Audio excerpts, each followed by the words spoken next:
Grace and peace be with you. Hi, my name is Mark. I'm the pastor at Sycamore Creek in Powderville. I have another brief thought for you today for day 12 of our New Testament challenge. We are on Matthew 21 and 22 and Hebrews 11 and 12. Those are our readings for today.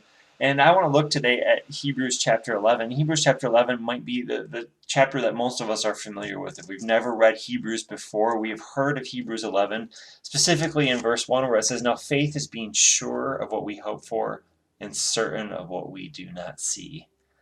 And in Hebrews chapter 11, it's called the roll call of faith. We hear about the faith of all of these different people who we're familiar with from Bible stories. And one of the things that I want to point out to you is there's a common theme of by faith, there's action.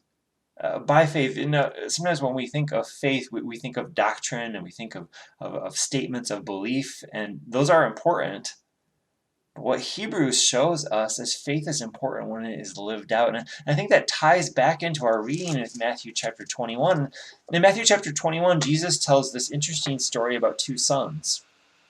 And these two sons in Matthew chapter 21, beginning in verse 28, they are told to go and work in the vineyard by their dad.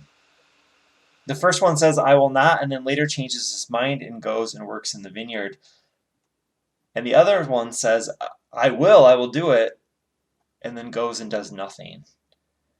And Jesus asks which of the two did what his father wanted, and the disciples correctly answer the first one, the one who said he wouldn't, but then actually did. And that's a reminder that our actions are really important. Might even say more important than our words. It's possible to talk the right talk, but when it comes down to it, as followers of Jesus, we are to walk the walk.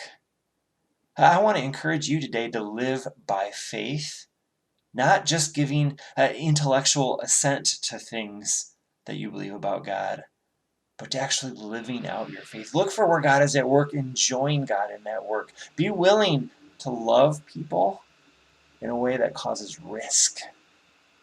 Show your faith in God. Grace and peace.